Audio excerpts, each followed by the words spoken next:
네, 어제 청부 고발 의혹 사건이 불거졌습니다. 다시 한번 간략하게 의혹 사건 개요를 정리해 드리면 지난해 총선 직전인 4월 3일에 당시 대검 수사정보 정책관이었던 손준성 검사가 MBC의 검언유착 의혹 사건, 그다음에 뉴스타파의 김건희 씨 주가 조작 의혹 사건 보도와 관련해 윤석열 당시 검찰총장, 그다음에 그 부인 김건희 씨, 그리고 한동훈 검사장 이 세 명을 피해자로 적시한 고발장을 작성을 해서 김웅 당시 총선 후보에게 전달을 하면서 고발을 사주했다. 이런 내용인데요. 고발 대상은 유시민, 최강욱, 황희석 이런 분들, 여기에다가 MBC 기자 등 도합 11명이었다고 하는데요. 사실 관계를 일단 먼저 규명을 해야 되는데 사실이라고 한다면 그 파장은 어마어마할 것 같습니다. 자, 이 문제 어떻게 봐야 될지 검찰 출신으로 법무검찰개혁위원으로 활동을 했던 오선희 변호사 연결해서 좀 자세히 짚어보겠습니다. 나와 계시죠? 네, 안녕하세요. 네. 오선희 변호사입니다. 이 보도 접하고 어떤 생각 드셨어요? 납득하기가 굉장히 어렵죠. 네. 그 수사기관의 가장 중요한 의무가 수사에 있어서의 비밀 유지 의무, 직무상 취득한 내용을 비밀로 유지해야 할 의무하고 중립적인 수사, 그래서 사람들이 납득할 수 있는 수사를 하는 것, 이게 업무상 가장 중요한 일들인데 예. 알려진 사실이 맞다면 사실 수사기관이 검찰이 존재 가치가 무너지는 정도의 중요한 문제입니다. 여기다가 지금 제가 뭐 개요를 정리하면서는 빼놨습니다만 그 이른바 제보자 X 판결문도 제공을 했다 이런 보도도 있거든요. 이러면 이것도 이제 법에 걸리는 거 아닙니까?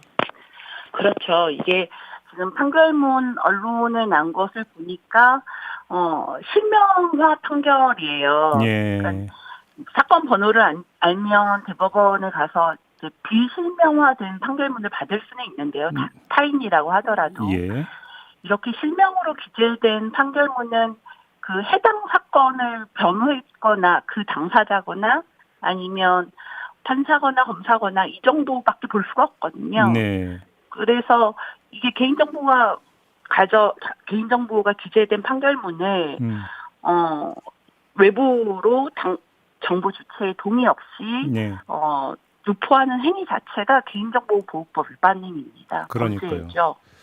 뭐 김웅 의원은 뭐 공익제보 이야기했던데 이건 뭐 공익제보는 전혀 상관이 없는 거라고 봐야 되는 거 아닌가요? 제가 좀 의문이 드는 건 김웅 의원의 전직이 검사였잖아요. 예. 그러면 지금 알려진 걸 보면 고발장의 형태로 완성이 되었고 거기에 고발장에 첨부 서류가 들어있고 그 안에 판결문까지 들어있으면 예. 이게 무슨 이러이러한 판문이 있고 이러이러한 제보가 있습니다 이렇게 들어온 게 아니고 예. 법률적으로 정돈이 되고 거의 완성본에 가깝고 증거까지 편찬되어 있는데 실명 판결문까지 붙어 있다고 하면 이게 누가 준지를 몰랐다고 하더라도 이거 자체로 너무 이상하다고 생각을 할 수밖에 없어요. 검사였기 때문에. 예. 예, 그래서 이게 그냥 누가 줬는지도 모르겠고 그냥 단순히 제보라고 생각하셨다고 하면 굉장히 납득하기 어렵죠. 직업적 특성이 있으셨으니. 그러니까요. 전직 검사니까 이게 문제가 있다는 걸 모를 수가 없는 거지 않습니까? 네, 그냥 그 자체로 보면 이게 정상적인 제보가 아니라는 거는 그냥 알 수 있을 수밖에 없거든요. 만약에 지금 보도된 내용이 맞다면 다시 말해서 손준성 당시 검사가 지금까지 제공한 게 맞다면 이건 지금 범법 행위라는 걸 김웅 의원도 당연히 인지를 하고 있었다고 봐야 되는 거 아닙니까? 그렇죠. 당연히 그러니까 모른다고 말하는 것 자체가 말이 안 되는 거죠. 검사기 때문에 알아요. 그냥 이거는 당연 문제가 있다는 것 자체로. 예. 그리고 손준성 검사가 주지 않았다고 하더라도 예. 그 양식을 보면 이게 왜 실명 판결문까지 다 붙어 있자고 이상하다고 생각을 해야 되는 거죠. 자, 근데 여기서 이제 가장 기초적인 의문점이 수사정보정책관이라고 하는 자리는 과거에 이제 범죄정보수집관인가요? 이 자리잖아요. 범죄정보를 수집해서 정리하는 어떤 역할로 알고 있는데 왜 이 사람이 이런 고발장을 작성을 해서 고발을 사주를 하느냐 이 문제인데 이걸 어떻게 봐야 되는 겁니까? 그러니까 일단 그 과거의 범정이라고 불렸던 예. 수사정보정책관이 진짜 법률상 보면 굉장히 광범위한 정보를 수집하도록 되어 있어요. 예. 그래서 이게 이제 검찰 대검 안에서 차장검사 아래 보좌관의 역할인데 검찰이 사회에 있는 범죄 정보들을 확인하는 역할이라고 한다고 하면은 이거를 굉장히 기밀 유지의 의무가 더 높은 자리인 거거든요. 예. 예. 근데 문제는 이런 정보를 표적적이고 선택적으로 정보 수집을 할 수 있는 자리이고, 그래서 수사를 누군가를 표적적으로 만들 수도 있는 자리이고, 예. 사회나 뭐 정재계, 언론, 사회단체까지 전부 다 약간 흔히 말하면 사찰 비슷하게 정보를 수집할 수도 있는 자리거든요. 그런 정보를 가지고 이거를 뭐 공식적으로 수사를 하는 것도 아니고, 예. 외부로 돌려서 예. 외부에서 고발하는 형태로, 그래서 검찰은 책임지지 않는 형태로 수사를 하도록 세팅을 했다. 이거는 정말 있을 수 있는 일이 아닙니다. 법률적으로 굉장히 문제가 돼요. 그러니까 예를 들어서 100번 양보를 해서 그러면 네. 검언유착 의혹 사건 보도나 김건희 씨 주가 조작 의혹 사건 보도가 문제가 있다라고 수사 정보 수집 과정에서 그렇게 판단을 했다손 치더라도 네. 그거는 정보를 정리해서 상부에 보고하고 끝낼 일이지 고발장을 작성을 해서 야 고발 좀 해주라 이렇게 넘길 일은 아니라는 거잖아요. 네. 만약에 그게 확인이 됐으면 상부에 보고를 하고 상부에서 이거 자체로 수사하겠다고 판단하면 대검 스스로, 예. 그러니까 검찰 스스로 수사를 했다고 하면 예. 100번 양보해서 그럴 수 있다는데요. 예. 이거 정보를 외부로 유출하는 행위 자체는 말이 안 되는 거죠. 그러면 그냥 이게 이거 자체로 위법이니까요. 손준성 검사가 했다고 이제 가정하라고 드리는 질문인데요. 손준성 네. 검사의 단독 판단이라고 볼 수 있는 겁니까? 근데 단독 판단이라고 보기에는 대검의 구조가 예. 어떤지를 봐야 하는데, 예. 이 자리는 대검 차장 아래에 있는 자리긴 하지만 대검 차장도 총장의 역할을 보좌하는 자리잖아요. 그렇죠. 그리고 그 대검에 있는 여러 부들이 전부 다 총장을 보좌하는 스텝의 역할입니다. 네. 그리고 대검이라는 곳이 직접 수사하는 곳이 아니고 정보를 수집해서 이것을 어디에서 수사할지를 나누거나 분류하거나 관리하는 일이 대검의 중요 업무 중에 하나이기 때문에 그거를 손준성 검사가 명백하게 불법 행위고 범법 행위고 범죄인데 이걸 네. 외부로 돌리는 걸 예. 자신의 직을 걸고 단독으로 그런 식으로 행동했다고 생각하는 건 매우 맞지 않죠. 그러니까 쉽게 하면 이거는 그냥 그 어떤 그냥 이 윤리적 일탈 행위를 넘은 이건 법적 처벌 대상이 되는 행위잖아요. 그러면 그렇죠. 만에 하나 공개가 되면 내가 뭐 검사복 벗는 수준이 아니라 사법 처리 대상이 된다라는 걸 알면서도 단독으로 행동했을 가능성은 없다 이렇게 보시는 거죠, 정부는? 네, 그거는 절대 없습니다. 더구나 내용을 보면 예. 손준성 검사의 개인적 필요성이 있는 사건들이 전혀 아니잖아요. 예. 그러니까 일탈의 동기가, 그러니까 검사가 범죄를 저지를 동기가 단독 범죄를 저지를 동기가 없는 상황인 거죠. 그럼 이렇게 한번 그러면 각을 틀어서 여기에는 이제 김건희 씨 관련 사건도 이제 등장을 하지 않습니까? 네. 그래서 자기가 모시고 있는 윤석열 당시 검찰총장을 위해서 자기가 그냥 그러니까 나서서 그러니까 했을 가능성도 아예 배제할 수 있는 겁니까? 만약에 그랬다고 치면 네. 그거 자체로도, 그러니까 당시 검찰총장이 개입되지 않고 손준성 검사가 알아서 총장을 위해서 내가 범죄라도 저지르겠다 판단을 했다고 하면 이 손준성 검사를 지휘하는 책임이 있는 기관장인 검찰총장이 또 책임에서 자유로울 수가 없어요. 어떤 점에서요? 일단 공무원 조직에서 자신이 지휘감독 책임이 있는 직원이 범죄 행위를 자기를 위해서 저지르는 거잖아요. 예. 그렇지 않도록 지휘 감독을 해야 되는 거죠. 지휘 감독 의무 소홀이다 이거는. 네. 그렇게 보시는 거고요. 자, 그러면 다시 정리를 해서 윤석열 당시 이게 이제 사실이라면 윤석열 당시 검찰총장이 알아서 할 개연성이 훨씬 더 높다 이렇게 보시는 겁니까? 아주 높다고 봐야죠. 아주 높다. 네. 이야, 그래요? 네. 이게 검찰은 보고를 생명으로 하는 조직이고 상명하복인 조직이고 예. 더군다나 대검은 뭐 대검의 이제 연구관에서부터 과장들, 부장들까지 보고 없이 단독으로 돌아가는 조직이 아닙니다. 예. 그러니까 단독 판단하고 단독으로 돌아가는, 그래서 단독 뭐 개개인들에게 자율성을 주는 그런 조직의 운영 형태가 아니기 때문에 사실 그 담당자가, 그게 아무리 정보 정책 담당관이 예. 혼자서 숨겨서 이렇게 일을 할 수 있는 형태는 전혀 아니라고 생각해요. 지금 이 고발장 내용을 보면 이제 그 고발 접수, 그러니까 대상으로 지금 대검 공공수사부장이 적시돼 있다는 거 아니겠습니까? 네. 이거를 보니까 이제 일부 언론은 이걸 어떻게 해석을 하냐면, 이게 서울중앙지검에서 핸들링하는 것을 사전에 막기 위해서 대검 공공수사부장으로 적시했다, 또 이렇게 해석을 내놓는 언론도 있던데 어떻게 봐야 되는 겁니까? 일단 대검으로 고발장이 접수되는 경우는 많아요. 그리고 또 이 사건 내용에 공직선거법 위반이 있으니까 네. 담당 부서가 대검의 공공수사부는 맞거든요. 예. 그래서 이게 완전히 부자연스러운 일은 아닌데요. 다만 그 당시에 이 고발장이 지금 뿌려졌다고 하는 그 당시의 구체적 상황을 고려하면 예.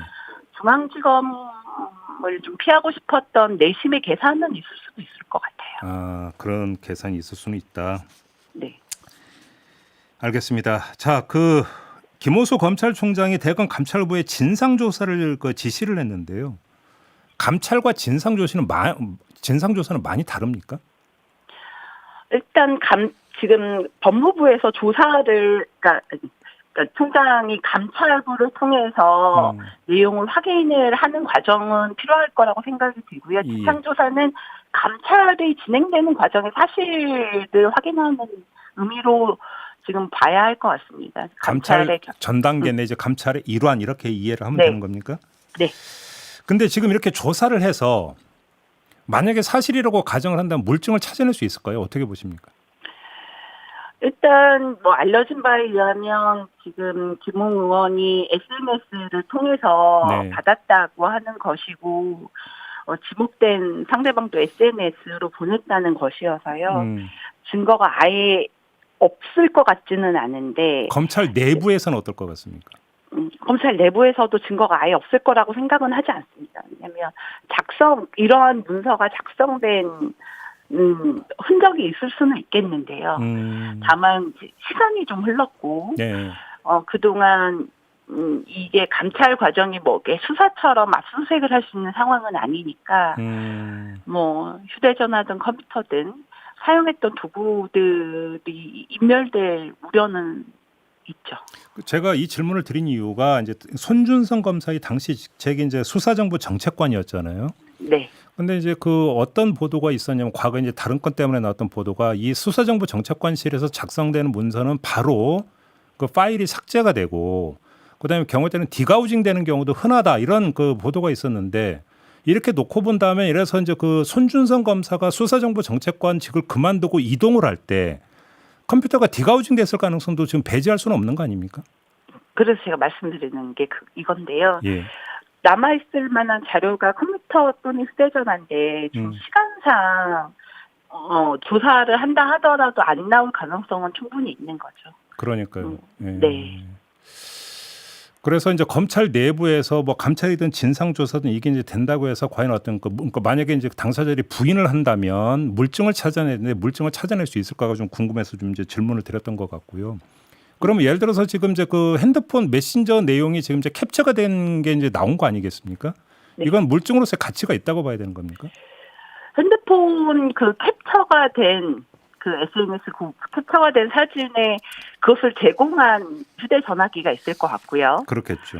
예, 그 휴대전화기 분석이 된다고 하면 증거로서 충분히 가치는 있다고 봅니다. 그러니까 이제 캡처를 한 휴대전화가 어떤 거냐, 그래서 그 휴대전화를 확보를 해서 뭐 디지털 포렌식이나 이게 이제 들어갈 수 있느냐, 이 문제인 거죠. 네, 캡처한 사람이 이게 SNS 특성이 사실 한쪽에서 지워도 남은 쪽에서는 반대쪽에서 안 지우면 남아 있으니까 네. 그게 확보가 되면 가능하다고 생각을 하고요. 예. 앱도 이게 남아 있는 앱이 조작되지 않았다는 것도 포렌식 과정에서 확인이 되거든요. 그렇다고 하면 움직일 수 없는 증거가 될 수는 있죠. 그래요. 근데 이런 비슷한 사건이 과거 혹시 그 변호사님 기억이 있습니까? 이런 비슷한 사건 저는 기억이 없어가지고 한번 여쭤보는 건데 이런 비슷한 사건이 있었나요? 전혀 없고요. 아까 말씀하신 대로 이 예전에 범정기획과는 예. 굉장히 힘이 있는 핵심 부서 중에 하나였거든요. 예. 그러니까 범정기획관이 힘이 있는 이유는 자신이 범죄 정보를 수집하고 그것을 총장 대검 안에서 관리하는 자리이기 때문에 그랬고 이거를 외부에 뿌리는 일을 했다는 거는 지금 있을 수 있는 일이 아닌데 이거 제가 아까 말씀드렸는데 네. 이거는 검찰의 존재 이유를 의심하게 하는 행위거든요. 예. 그래서 저희가 절대 가능한 일이 아니에요. 이게 만약에 그러면 당시 이 사람 그러니까 저기 뭐 윤석열 그 전 검찰총장까지 포함해서 현직에 있다면 어떤 조치까지가 가능한 겁니까? 만약에 사실이라고 한다면. 이게 지금 법 위반이기 때문에요. 예.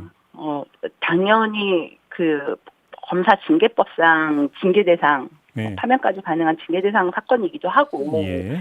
뭐 이제 범죄 행위라고 판단되면 구발대에서 처벌도 받아야 하고요. 예. 총장의 경우는 지금 법률 위반이 있기 때문에 탄핵 사유에 해당할 수도 있습니다. 아, 탄핵 사유가 될 수도 있습니까? 만약에 네. 현직에 있다면.